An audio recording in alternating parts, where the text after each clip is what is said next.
ನಮಸ್ತೆ. ಪದ್ಮವೇಣಿ ಕನ್ನಡವಾಣಿಯಿಂದ ಎಲ್ಲರಿಗೂ ಬೆಳಗಿನ ಶುಭೋದಯ.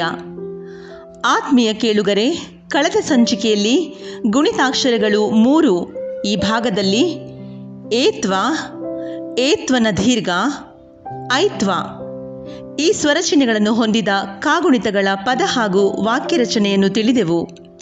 ಇಂದಿನ ಸಂಚಿಕೆಯಲ್ಲಿ ಗುಣಿತಾಕ್ಷರ 4 ಈ ಭಾಗದಲ್ಲಿ ಓತ್ವ, ಓತ್ವ, ಔತ್ವ ಈ ಸ್ವರಚಿಹ್ನೆಗಳನ್ನು ಹೊಂದಿದ ಗುಣಿತಾಕ್ಷರಗಳ ಪದ ಹಾಗೂ ವಾಕ್ಯ ರಚನೆಯನ್ನು ಗಮನಿಸೋಣ. ಓತ್ವ ಸ್ವರಚಿಹ್ನೆಯನ್ನು ಹೊಂದಿರುವ ಕಾಗುಣಿತದ ಪದಕ್ಕೆ ಉದಾಹರಣೆಯಾಗಿ ಕೊಡೆ. ಓತ್ವಕ್ಕೆ ಡೋಲು, ಔತ್ವಕ್ಕೆ ನೌಕೆ. ಮತ್ತಷ್ಟು ಪದಗಳ ಉದಾಹರಣೆಯನ್ನು ಗಮನಿಸೋಣ. ಓತ್ವ, ಕೊಡೆ, ಗೊರವ, ಚೊಗ, ಜೊತೆ, ಟೊಮೆಟೊ, ತೊರೆ, ದೊರೆ, ನೊರೆ, ಪೊರೆ, ಮೊರೆ, ಬೊಂಬೆ, ಹೊರೆ ಮುಂತಾದವುಗಳು.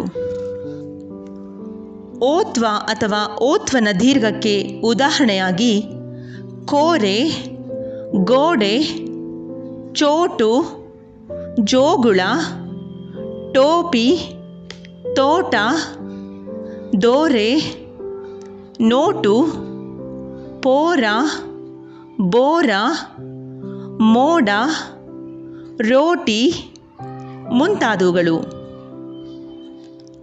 ಔತ್ವಕ್ಕೆ ಉದಾಹರಣೆಯಾಗಿ ಕೌರವ, ಗೌರವ, ಚೌಚೌ, ಜೌಗು, ಡೌಲು, ತೌರು, ದೌಡು, ಪೌರ, ಬೌಬೌ, ಮೌನ, ಯೌವನ, ಸೌಟು ಮುಂತಾದವುಗಳು.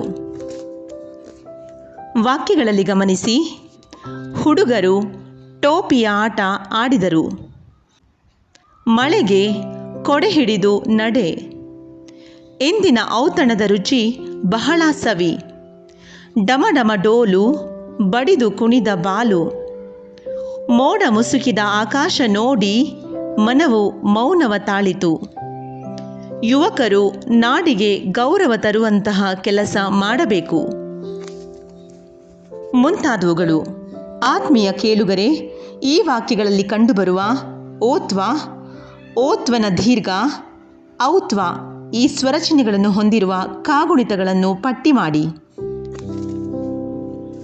ಇಲ್ಲಿಗೆ ನಾವು ಗುಣಿತಾಕ್ಷರಗಳ ಕಲಿಕೆಯಲ್ಲಿ 1, 2, 3, 4ರ ಭಾಗವನ್ನು ಯಶಸ್ವಿಯಾಗಿ ಮುಗಿಸಿದೆವು.